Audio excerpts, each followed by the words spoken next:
So baby, let's get messy, let's get all the way undone.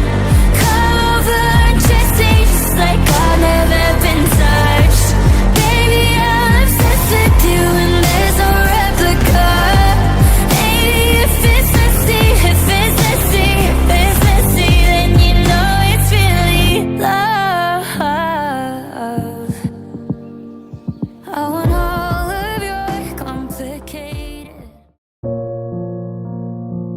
Aku adalah senyap yang tak berani bersuara, terperangkap dalam bayangku sendiri.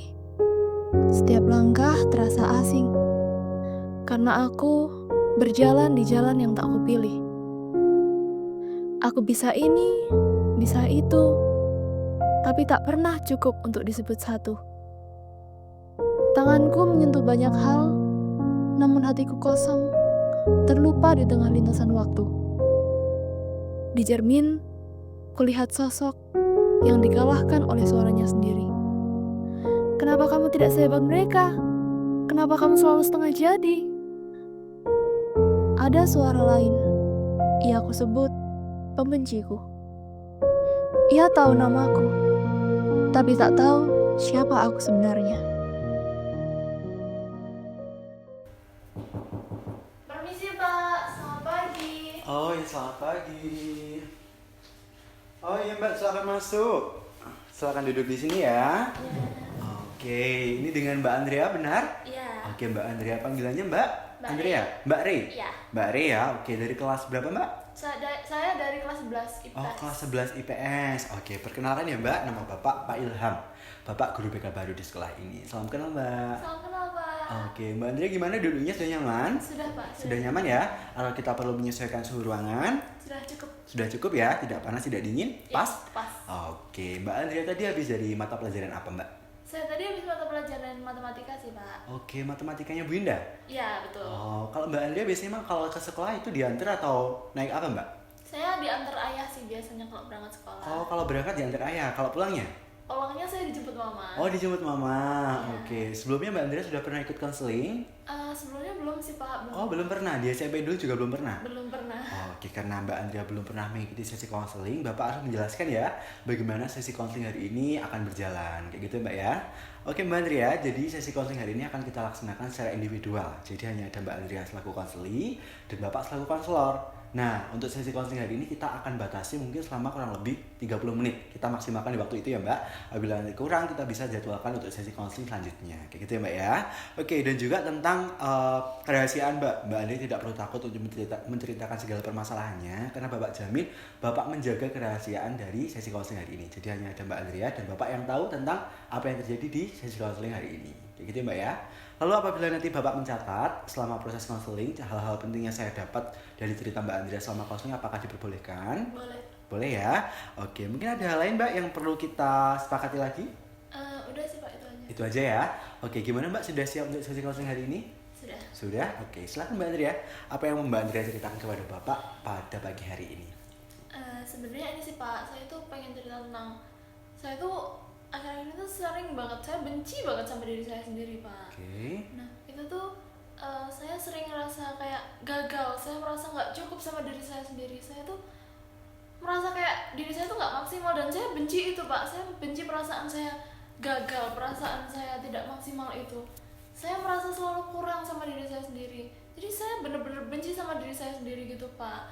Terus juga itu sih Pak, saya tuh merasa saya tuh harus bisa di semua hal, saya bisa di banyak hal. Tapi selama ini, sejauh ini yang saya lakukan itu jatuhnya setengah-setengah Pak, nggak bisa bener-bener mendalami apa yang saya lakukan. Jadi itu semakin menambah kebencian saya sama diri saya sendiri karena nggak bisa totalitas Pak. Oke, baik. Bapak memahami ya bagaimana permasalahan Mbak Andrea. Jadi pada intinya adalah Mbak Andrea merasa benci sekali terhadap diri Mbak Andrea ya. Karena Mbak Andrea merasa tadi katanya terlalu sering merasa gagal, merasa tidak cukup, merasa bisa di semua hal tapi tidak maksimal, kayak gitu ya Mbak ya. Oke, kalau boleh tahu Mbak Andrea kegiatannya apa akhir-akhir ini? Ini sih Pak, kan saya kan pengen bisa banyak hal ya Pak ya. Jadi akhirnya tuh saya ikut 4 ekstrakurikuler Pak. 4 ekstrakurikuler Mbak? Iya, saya ada ikut paduan suara, terus ada robotik, terus saya juga ikut artikel ilmiah, terus sama yang terakhir itu ada golf Pak. Oke, jadi memang bervariasi ya Mbak, dari bidang akademik, seni, hingga olahraga Mbak Andrea ikuti ya Mbak ya. Oke, apakah perasaan benci itu mempengaruhi Mbak Andrea dalam kehidupan sehari-hari? Iya Pak, sangat mempengaruhi. Sangat mempengaruhi Mbak ya. Oke, sekarang coba kita pisahkan Mbak Andrea dari perasaan benci itu. Dari masalah yang Mbak Andrea sebutkan tadi, perasaan benci terhadap diri sendiri Mbak ya. Oke, kita ibaratkan masalah itu adalah sebuah seseorang. Kira-kira masalah itu namanya siapa Mbak? Si pembenciku sih Pak, soalnya dari masalah utama saya ini kan saya sangat benci sama diri saya sendiri ya, jadi Baik. bisa sih namanya si pembenciku. Oke, Mbak Andrea menamai masalah Mbak Andrea sebagai pembenciku. Iya. Oke, jadi kita anggap masalah itu bukan ada di dalam diri Mbak Andrea ya. Berarti masalah itu ada di luar diri Mbak Andrea dan namanya adalah Pembenciku. pembenciku. Oke. Apa yang dilakukan sosok pembenci ini? Kapan dia mulai hadir? Dia itu mulai hadir waktu saya ada kegiatan-kegiatan sih Pak, utamanya waktu Oke. saya ekstrakurikuler ini. Saya benar-benar merasa si pembenciku ini benar-benar hadir di hidup saya Pak. Oke, jadi Mbak Andrea merasa sosok pembenciku ini hadir ketika Mbak Andrea mulai mengikuti kegiatan ekstrakurikuler di sekolah. Iya, Oke. Lalu apa yang dilakukan sosok pembenciku ini pada Mbak Andrea? yang dilakuin sama si sosok pembenciku ini sih Pak, dia bikin saya stuck. Dia Oke. bikin saya nggak bisa berkembang. Dia bikin saya melakukan segala sesuatu jadi setengah-setengah, nggak maksimal. Dan itu benar-benar sangat bisa menimbulkan si pembenciku ini hadir dengan kuat, Pak. Oke, jadi si pembenciku ini mempengaruhi Mbak Andrea itu untuk terlalu membenci diri sendiri sehingga Mbak Andrea merasa stuck dan tidak berkembang, kayak gitu Iya. Mbak. Oke, baik Bapak memahami. Coba Mbak Andrea sebutkan lagi dampak si sosok pembenciku ini dalam setiap aspek kehidupan Mbak Andrea. Apakah itu hanya di sekolah saja itu berpengaruh atau di luar sekolah itu juga berpengaruh Mbak? Kalau di luar sekolah sih enggak ya Pak ya, cuman di sekolah ini sangat berpengaruh, utamanya waktu saya ikut ekstrakurikuler. Oke. Dan itu dia benar-benar muncul Pak. Setiap kali saya ikut ekstrakurikuler, waktu saya ikut lomba kayak gitu-gitu dia pasti muncul Pak. Dan tapi kalau yang di luar sekolah itu bisa sih Pak, kadang-kadang muncul kalau pas ada orang-orang yang dekat sama saya itu ngomongin tentang bakat gitu, dia muncul Pak kadang-kadang. Oke, jadi si pembenci ini itu paling muncul tuh kalau misalkan ada hubungannya sama pembahasan bakat atau di ruang diskusi atau forum yang itu membahas bakat seperti ekstrakurikuler ya Mbak ya. Oke, lalu Bapak akan memberikan pertanyaan lanjutan. Saat-saat seperti apa si pembenciku ini pengaruhnya paling kuat dan saat-saat seperti apa si pembenciku ini pengaruhnya paling lemah? Paling kuatnya sih waktu ekstrakurikuler ya Pak ya, soalnya kan bener-bener padet Pak. Nah itu tuh saya masih ikut pramuka, terus ada ekstrakurikuler 4 itu tadi. Oke, Terus baik. juga sama sekolah saya harus belajar materi, saya harus kerjain tugas, itu kan bener-bener padat ya Pak ya, bikin saya pusing, saya stres. Jadi akhirnya saya semakin membenci diri saya sendiri karena nggak bisa maksimal di banyak hal itu. Terus kalau yang paling lemah sih kayaknya di paduan suara sih Pak. Oke, paduan suara. Iya. Mengapa di paduan suara Mbak? Di paduan suara itu saya ngerasa nyaman Pak, ngerasa nyaman, saya bisa percaya diri, saya bisa bebas, saya bisa nyanyi kayak gitu. Oke, sebenarnya dari 4 ekstrakurikuler yang Mbak Andrea ikuti itu sebenarnya mana yang sebenarnya itu Mbak Andrea minati? Atau Mbak Andrea memilih itu hanya karena ingin bisa di semua hal aja? Yang benar-benar saya minati itu yang paduan suara sih Pak. Oke. Yang paduan suara itu saya benar-benar minat dan saya ada bakat di situ Pak, jadi saya suka. Tapi kalau yang di ekstrakurikuler yang lain, setelah saya pikir-pikir lagi, saya tuh ya pengen ikut aja, tapi itu semua karena saya tuh pengen bisa ngelakuin banyak hal, jadi akhirnya saya ikut gitu Pak. Oke, jadi sebenarnya Mbak Andrea tidak punya minat di situ ya. Oke Mbak Andrea. Berarti momen-momen seperti apa Mbak Andrea itu bisa mengalahkan si pembenci itu? Di momen-momen seperti misalnya waktu saya bener-bener nyaman dan waktu saya ikut ekstrakurikuler paduan suara itu tadi sih Pak. Oke, jadi Mbak Andrea itu merasa sosok pembenciku ini tuh pengaruhnya paling lemah ketika Mbak Andrea mengikuti ekstrakurikuler paduan suara. Iya. Dan itu paling besar kekuatannya dalam mempengaruhi Mbak Andrea ketika Mbak Andrea mengikuti 3 ekstrakurikuler yang lain. Oke, Mbak Andrea tahu itu. Iya. Apa yang Mbak Andrea rasakan ketika paduan suara? Mengikuti ekstrakurikuler paduan suara. Saya benar-benar ngerasa bebas sih Pak, saya benar-benar ngerasa bahagia, saya bisa melampiaskan perasaan-perasaan saya dengan menyanyi kayak gitu. Saya juga ngerasa nyaman, saya ngerasa percaya diri di situ. Oke, lalu apa yang Mbak Andrea rasakan di 3 ekstrakurikuler yang lain? Saya nggak terlalu suka sih Pak, soalnya ya semua yang saya lakukan di 3 ekstrakurikuler itu setengah-setengah aja, nggak bener-bener maksimal, jadi ya nggak terlalu minat aja. Oke, jadi itu yang membuat Mbak Andrea merasa terlalu benci pada diri sendiri karena merasa gagal, dan itu Mbak Andrea merasa itu bukan minat Mbak Andrea dan hanya ingin bisa di semua hal. Tapi nyatanya bagaimana Mbak? Setengah-setengah Pak. Setengah-setengah. Oke, baik. Coba sekarang kita sedikit berimajinasi Mbak ya. Kita anggap di depan Mbak Andrea di sini ada sebuah layar bioskop yang sangat besar. Nah, layar bioskop ini tuh menampilkan adegan di mana Mbak Andrea tuh bisa berubah dan mulai mencintai diri sendiri. Kira-kira Mbak, apa yang ditampilkan di video itu? Eh, Apa yang Mbak Andrea lihat di video itu? saya bahagia sih Pak. Mbak Andrea bahagia di video sana? Iya, saya bahagia, saya nyanyi-nyanyi dengan bahagia. Nyanyi-nyanyi dengan bahagia. Saya bisa nggak melakukan hal yang sebenarnya saya nggak minati, tapi cuma gara-gara saya pengen bisa banyak hal aja gitu. Terus apa lagi yang Mbak Andrea lihat? Saya cukup dengan mendalami apa yang saya minati sih Pak. Oke, jadi apakah kita harus bisa di semua hal Mbak? Enggak sih Pak. Lalu apa berarti tujuan Mbak Andrea? Saya cukup mendalami di apa yang saya minati itu. Saya bisa mendalami paduan suara saya itu, jadi saya benar-benar bisa maksimal di situ, dan saya udah cukup nggak perlu melakukan hal-hal yang sebenarnya saya nggak minat di situ, misalnya kayak 3 ekstrakurikuler yang lain itu tadi. Hanya karena Mbak Andrea ingin bisa semua hal Iya. dan berakhir membenci diri sendiri karena tidak bisa kayak gitu Mbak ya? Iya. Oke, apakah video yang Mbak Andrea lihat tadi di layar bioskop itu menunjukkan tujuan Mbak Andrea? Iya. Oke, baik Mbak Andrea. Sekarang Mbak Andrea, coba Mbak Andrea rumuskan kira-kira strategi apa yang bisa Mbak Andrea gunakan agar si pembenciku ini tidak bisa mempengaruhi Mbak Andrea lagi.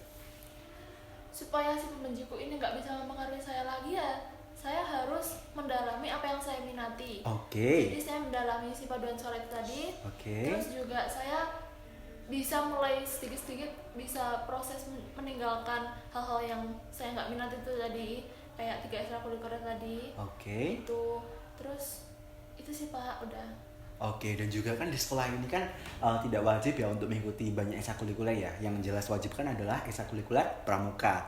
Dan Ya. juga satu ekstrakurikuler wajib itu yang bisa memilih apapun. Dan itu kan minimal 1. Berarti kan Ya. kalau misalnya kita udah ikut 1 pun itu sudah sangat baik ya. Apalagi memilih 4, dan ternyata ini semuanya itu bukan karena Mbak Andrea itu punya minat di situ, tapi hanya karena ingin bisa di bisa semua aja. hal. Tapi ternyata setelah digali ceritanya, Mbak Andrea itu lebih nyaman tuh kalau misalkan di ekstrakurikuler paduan suara. Sehingga nggak apa-apa Mbak, nanti silakan dikomunikasikan ke wali kelasnya bahwa Mbak Andrea ingin mengundurkan diri dari 3 ekstrakurikuler yang lain, daripada nanti berlarut-larut dan akan berpengaruh ke performa akademik Mbak Andrea. Jadi Mbak Andrea hanya fokus ke ekstrakurikuler pramuka dan paduan suara yang benar Mbak Andrea minati ya gitu ya Mbak ya. Jadi tidak perlu memaksa diri. Mbak Andrea jurusannya kan IPS ya. Iya. IPS. Kenapa Mbak Andrea ikut robotik? Itu kan juga sangat bertolak belakang Mbak ya. Iya. Walaupun Mbak Andrea itu pengennya sangat ingin bisa di semua hal. Coba sekarang Mbak Andrea rumuskan kisah alternatifnya. Tadi kan Mbak Andrea menyebutkan kalau Mbak Andrea itu benci terhadap diri sendiri, merasa selalu gagal. Coba kalau misalkan kita balik ceritanya, cerita yang lebih bagus yang bisa Mbak Andrea harapkan benar-benar bisa terjadi setelah sesi counseling hari ini, ceritanya itu seperti apa Mbak? Coba Mbak Andrea ceritakan kepada Bapak. Berarti ceritanya ini yang bisa menjadi diri saya yang lebih baik gitu ya Pak ya? Iya, kira-kira ceritanya seperti apa jadinya? Pastinya saya jadi orang yang lebih mencintai diri saya sendiri ya Pak. Oke. Saya lebih bahagia, saya bisa mendalami dan memaksimalkan bakat dan minat saya di paduan suara itu tadi, dan saya bisa mulai keluar dari ekskul yang sebenarnya saya nggak minati gitu. Jadi saya bisa lebih bangga sama diri saya sendiri dan bisa cukuplah sama apa yang sudah saya punya gitu. Oke, baik. Jadi Mbak Andrea bisa jadi versi terbaik dari diri Bisa. Mbak Andrea sendiri, tidak perlu memaksa untuk bisa di Banyak semua hal. hal karena Mbak Andrea punya spesifikasi minat di bidang Paduan suara kayak gitu ya Mbak ya. Oke, rumusan ceritanya sangat bagus Mbak. Mbak Andrea sudah tahu potensinya, sudah tahu bagaimana caranya bisa memperdalam potensi Mbak Andrea, dan sudah punya rencana konkret yang bisa Mbak Andrea lakukan setelah sesi counseling hari ini. Tapi Mbak Andrea, nanti mungkin saja setelah sesi counseling ini tuh sosok pembenciku ini bisa hadir lagi Mbak. Tapi kita bisa atur itu agar Mbak Andrea bisa menangani pengaruh dari si pembenci itu. Di sini Bapak punya tabel win and lose. Bahasa Indonesianya apa? Menang dan kalah. Tabel kemenangan dan kekalahan. Mbak Andrea tulis waktunya, nanti tanggalnya ditulis mulai hari ini ya. Hari ini sampai 7 hari ke depan. Ini diisi selama 1 minggu. Tulis di hari itu, apakah si pembenciku ini hadir dan bisa mempengaruhi diri Mbak Andrea atau tidak. Kalau misalkan tidak, Mbak Andrea menang, centang di hari itu. Kalau misalkan di hari itu Mbak Andrea terpengaruh oleh si pembenciku ini dan membenci diri sendiri lagi, berarti yang lose, yang dicentang, Mbak Andrea kalah, pembenciku yang menang, kayak gitu ya. Jadi Mbak Andrea observasi dalam diri Mbak Andrea sendiri, kira-kira siapa yang menang pada saat itu, gitu ya Mbak ya. Oke, jadi sosok pembenciku ini adalah seseorang yang ada dalam luar Mbak Andrea. Mbak Andrea dan sosok pembenciku ini adalah seseorang yang berbeda. Jangan sampai si pembenciku ini mengambil alih kehidupan Mbak Andrea, kayak gitu ya Mbak. Mbak Andrea harus melawan si pembenciku ini dengan strategi yang telah Mbak Andrea sebutkan tadi selama 1 minggu. Oke Mbak ya. Oke, silakan dibawa Mbak. Oke, dan juga nanti Mbak di sesi konseling selanjutnya kita kan nanti perlu mengevaluasi ya apakah strategi yang Mbak Andrea sebutkan tadi itu benar-benar bisa efektif untuk mengalahkan si pembenciku ini atau tidak. Nanti Bapak perlu ada saksi Mbak. Nah, nanti mungkin Mbak Andrea bisa menghadirkan teman dekat Mbak Andrea yang sering sama Mbak Andrea atau seperti apa terserah Mbak Andrea yang itu bisa menjadi saksi bahwa Mbak Andrea itu bisa mengalahkan si pembenciku ini. Kira-kira Mbak Andrea akan menghadirkan siapa Mbak? Oh ada sih Pak, namanya Dina. Dia selalu sama saya sih kemana-mana. Oke, kira-kira Dina bisa atau bersedia untuk menjadi saksi di sesi konseling kita selanjutnya? Pasti bisa sih Pak. Pasti bisa ya. Oke, nanti silakan diisi win and lose tabelnya dan minta temannya menjadi pengamat. Apakah Mbak Andrea benar-benar bisa mengalahkan siapa? Si pembenci. Pembenciku ini atau tidak, kayak gitu ya. Lalu kita evaluasi lagi di sesi konseling selanjutnya apakah cerita Mbak Andrea yang sebelumnya negatif itu bisa berubah ke cerita yang lebih positif dan memberdayakan diri Mbak Andrea agar menjadi lebih baik. Kayak gitu Mbak ya. Oke Mbak, silakan Mbak disimpulkan sesi konseling hari ini apa yang Mbak Andrea dapatkan. Dari yang saya dapetin hari ini tuh saya bisa mulai mendalami apa yang saya minatin. Saya nggak perlu lagi buat ngelakuin banyak hal yang sebenarnya saya nggak suka. Jadi saya bisa lebih mencintai diri saya sendiri, saya bisa lebih bahagia. Oke, baik, bagus sekali ya Mbak. Nampaknya Mbak Andrea sangat menangkap hasil dari sesi konseling hari ini. Bapak sangat bangga. Lalu kesan dan pesannya gimana Mbak mengikuti sesi konseling hari ini dengan Bapak? Ini sih Pak, saya benar-benar senang saya bisa cerita ke Bapak tentang masalah saya. Saya bisa nemuin cara nih gimana biar masalah saya selesai dengan bantuan Bapak. Nah, kalau kedepannya bisa ada masalah lagi, mungkin saya bisa tanya ke Bapak lagi nih buat bantuin saya. Feel free ya Mbak, kalau misalkan ada mungkin yang mau diceritakan atau apa silahkan hubungi Bapak atau langsung datang ke ruang BK menemui Bapak sangat terbuka kayak gitu Mbak ya. Oke, terima kasih Mbak Andrea sudah menyampaikan kesimpulan dan kesan-kesan dari sesi konseling hari ini. Untuk tidak lanjutnya nanti kita lihat selama 1 minggu ya Mbak Andrea isi itu selama 1 minggu dan hadirkan teman Mbak Andrea sebagai saksi di sesi konseling selanjutnya kayak gitu ya. Mungkin di jam dan waktu yang sama bisa di jam pelajarannya Bu Indah kan lama ya itu ya 4 jam ya. Nanti kita ambil mungkin 1 jamnya nanti saya izinkan ke Bu Indah kayak gitu ya Mbak ya.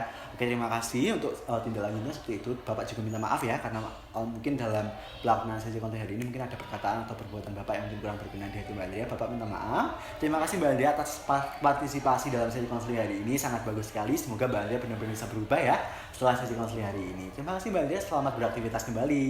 Bapak antar ke depan ya. Oke, terima kasih.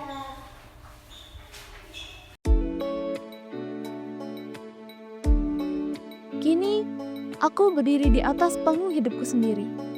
Bukan sebagai figuran dalam drama kesempurnaan, tapi sebagai tokoh utama yang memilih cerita, memilih arah. Aku tak lagi ingin bisa di semua hal, karena aku telah memilih satu suara yang membuat jiwaku bernyanyi. Seni itu hidupku, bukan demi pengakuan, tapi karena di sanalah aku bebas. Pembenciku masih ada, kadang menyapa. Tapi kini, aku menjawabnya dengan tawa. Karena aku tahu, aku bukan kekuranganku. Aku adalah kemauan untuk terus tumbuh. Hari ini, aku tidak sempurna. Dan itu tidak apa-apa. Aku cukup, aku hidup. Dan yang terpenting, aku kembali menjadi diriku sendiri.